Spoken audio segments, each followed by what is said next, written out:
महाराज की जय। सभी प्रेमियों को प्रेम भरी जय सच्चिदानंद। श्री सतगुरु दाता दयाल जी महाराज जी के कितने हम पर अनंत अनंत उपकार हैं। श्री आनंदपुर दरबार बनाया, इतनी मधुर मधुर रचनाएं रची, जैसे धरती पर बैकुंठ को उतार दिया हो।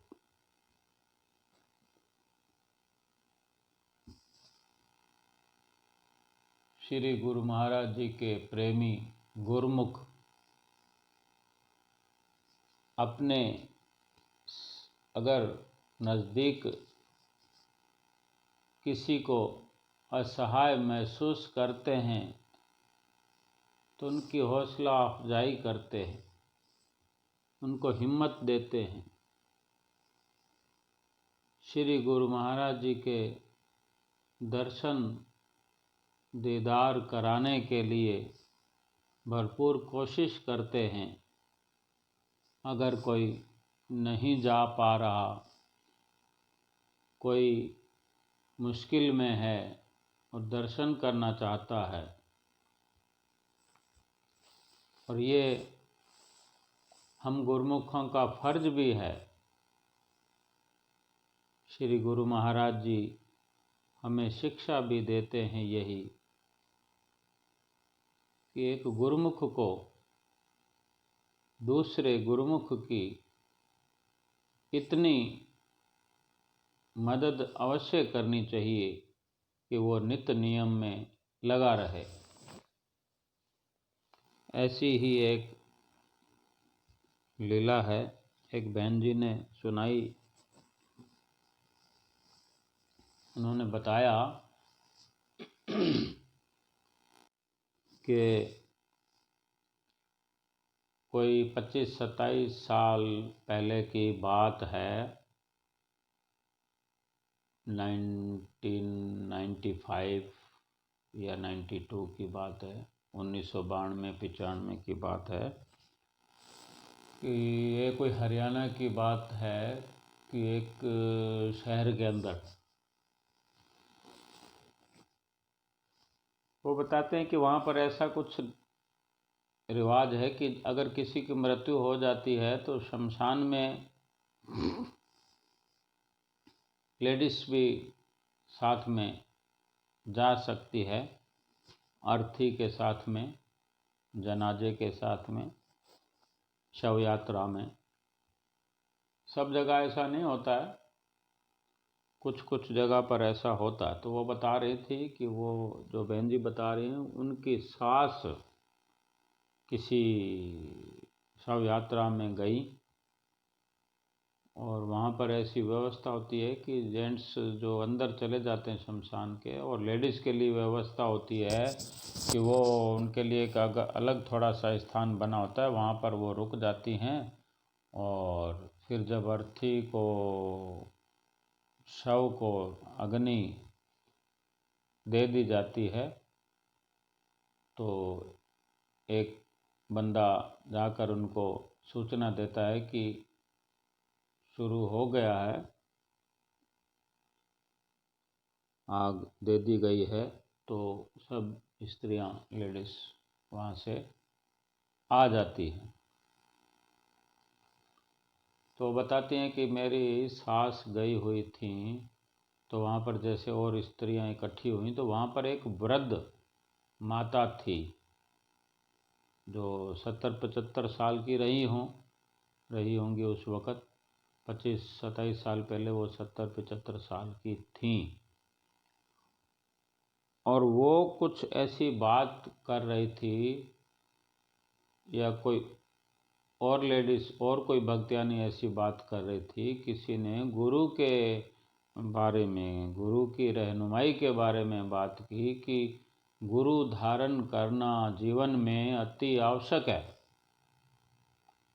ये तो सही बात है कि अगर गुरु धारण नहीं करेंगे तो आगे के लिए मुश्किल हो जाएगी।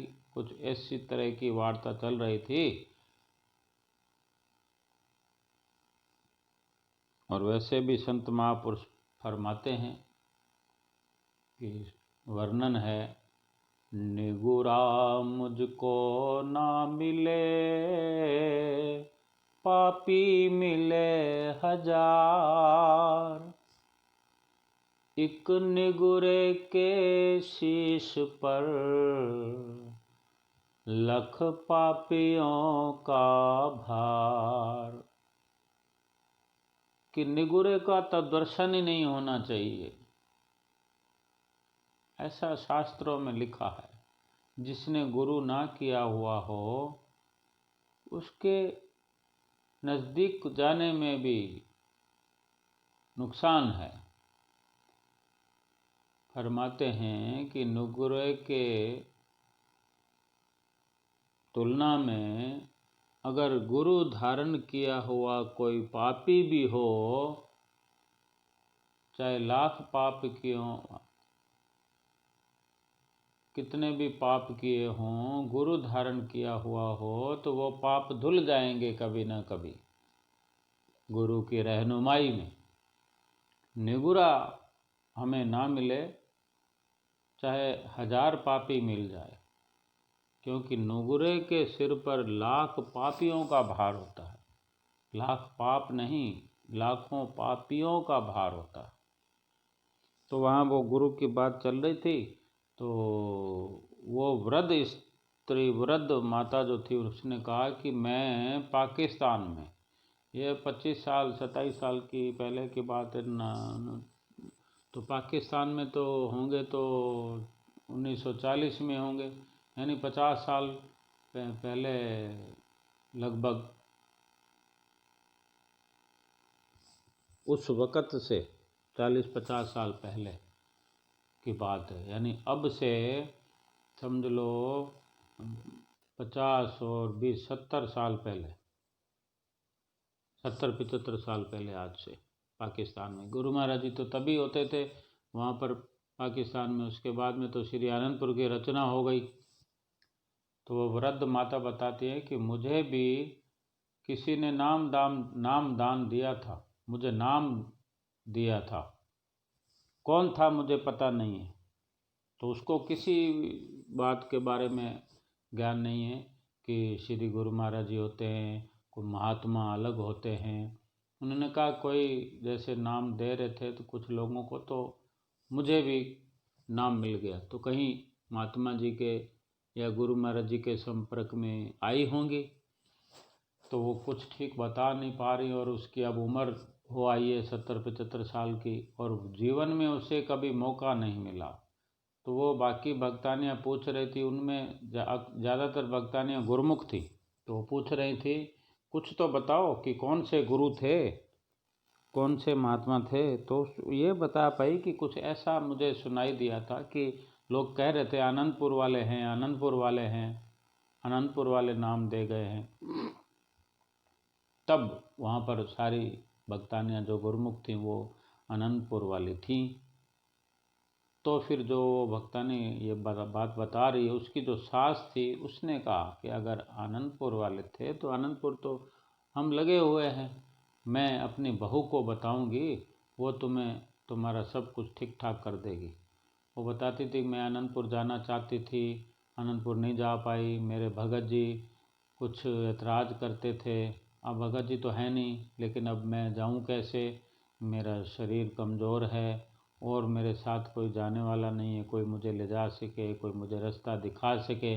लेकिन मेरी तमन्ना है कि मैं एक बार दर्शन करूं श्री गुरु महाराज जी के। अगर दर्शन किए हुए होंगे, उनको देखा होगा, पहचान होगी, तो मरने के बाद में आगे परलोक में जाऊंगी तो वहाँ पर मुझे गुरु महाराज जी अगर होंगे तो उनको पहचान तो पाऊंगी। कैसी उसकी तमन्ना है। और गुरु महाराज जी देखो कैसे तमन्ना पूरी कर रहे हैं कि नाम अगर लिया हुआ है और मन के अंदर भाव है तो नाम कैसे फलीभूत होता है, फलता फूलता है समय आने पर।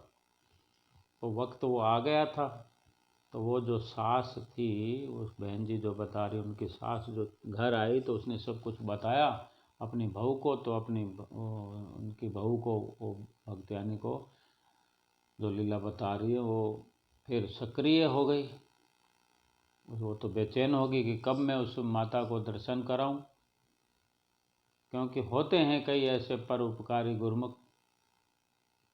तो जैसे उसको मौका मिला तो वो तुरंत गई, माता से मिली, गुप्त की उनके विचार जाने, और उसने, भक्तियानी ने उस माता को आश्वासन दिया कि मैं तुम्हें दर्शन कराऊंगी, चिंता मत करो। थोड़े ही दिनों में ऐसा मौका बना, और उसके बेटे से भी, माता के बेटे से भी पूछ पाछ कर बातचीत हो गई, तो टिकट बुक करवा दी भक्तियानी ने।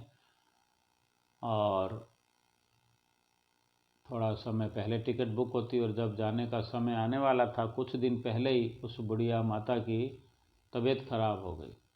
तो उनके घर वालों ने संदेशा दिया कि हमारी माता नहीं जा पाएगी। बेटे ने बोला, उनकी माता के बेटे ने, कि ये नहीं जा पाएगी, इनकी तबीयत खराब है। तो वो भक्तियानी बताती है, उनका आप चिंता मत करो, अभी बहुत दिन पड़े हैं, तब ठीक हो जाएगी, सब कुछ ठीक हो जाएगा, आप चिंता मत करो, सब श्री गुरु महाराज जी ठीक करेंगे। और ऐसे करते करते समय आ गया और माता चल पड़ी, उसकी तैयारी हो गई। श्री आनंदपुर पहुंच गए। आनंदपुर पहुंचने के बाद वो भक्तियानी जो बताती, उनके रियल माताजी भी और पिताजी भी गए थे। तो माताजी भी उनकी वृद्ध थी, और वो वृद्ध माता तो थी ही। तो ये जो भक्तियानी थी, इनके बच्चे थे छोटे, तो ये उनको नहलाने के लिए गईं, और उनको बोला भी आप इधर नहा लो, और जब तक मैं ना आऊँ इन बच्चों को नहलाकर, तब तक आप श्री आरती पूजा में मत जाना, कहीं खो जाओ, गुम हो जाओ, भीड़ थी, वैसाखी का त्यौहार था। तो वो बच्चों को नहला कर आई तो देखा कि दोनों माताएं नहीं, भक्तानी की माता भी नहीं है, और वो वृद्ध माता पाकिस्तान वाली वो भी नहीं। इधर उधर देख देख कर, भटक भटक कर परेशान हुई। फिर श्री गुरु महाराज जी पे छोड़ दिया। श्री आरती के बाद वो माताएं मिल गई। देखो कि कहाँ तो वो बीमार थी वृद्ध माता, और कहाँ वो दो माताएं मिलकर भाग दौड़ में श्री दर्शनों के लिए लगे हुए हैं, और बेहद खुश प्रसन्न दर्शन कर लिए, सब कुछ हो गया। और इस तरीके से जितने दिन रहना था रहकर आ गए, और फिर अपना नित्यनेम चालू रखा। कहने का मतलब ये है कि जिन्होंने नाम लिया है, श्री गुरु महाराज जी का नाम मिल गया, उसको कुछ खोज खबर नहीं जिस वक़्त नाम मिला, ना जाने कौन सी परिस्थितियों में नाम मिला था, लेकिन श्री गुरु महाराज जी ने नाम का बीज तो उसके अंदर बो दिया ना। अगर वो रूह थी, वो संस्कारी थी, पिछला प्रारब्ध था, उसको नाम घर बैठे मिला। कैसी श्री गुरु महाराज जी की रचना है। और फिर उसके अंदर भाव जगते रहे होंगे, लेकिन फलीभूत नहीं हो पाए, भावों को भड़कने का मौका नहीं मिला। तो जब समय आता है या श्री गुरु महाराज जी की कृपा होती है, तो वो सब साधन अपने आप घर बैठे पहुंचाते हैं। और कैसे उस वृद्ध माता को बुलाकर, गुरुमुखों की ड्यूटी लगाकर श्री आनंदपुर बुलाया और दर्शनों से निहाल किया। इसके इतने जिसके भाव रहे होंगे कि मैं मरने से पहले दर्शन कर लूं, आगे जाकर मैं पहचान कर पाऊं श्री गुरु महाराज जी की। कितनी कदर कीमत समझते हैं गुरुमुख। अनजान से अनजान गुरुमुखों के अंदर भी, उनके दिल में भी श्री गुरु महाराज जी नाम की ज्योत को जगमगा देते हैं। वो कहीं ना कहीं टिमटिमाती रहती है। जब वो ज्वाला भड़क उठती है तो सब कुछ उनका, पिछली कमियां पेशियां सब पूरी कर देते हैं और अपने नाम का दीवाना बना देते हैं। और इसी तरह माता का जीवन चलता रहा, फिर नित्यनेम होता रहा। और कुछ समय बाद वो जो घर में रहती थी ऐसा संजोग बना कि उसके बेटे ने अपना मकान बेच दिया और कोई ऐसी जगह पर लिया जहाँ पर श्री दरबार के बड़े अनन्य भगत रहा करते थे। और जो मकान उन्होंने लिया उसके सामने उन भक्तों का मकान था, बड़ी हवेली थी।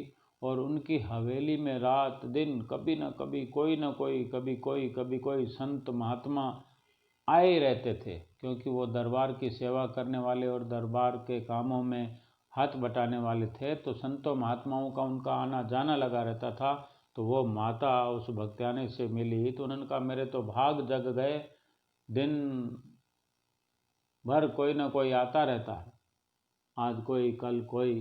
तो संतों महात्माओं के दर्शन होते रहना, सत्संग मिलते रहना कितने सौभाग्य की बात है। ये श्री गुरु महाराज जी का उपकार है हम पर, हमें घर बैठे नवाजते हैं।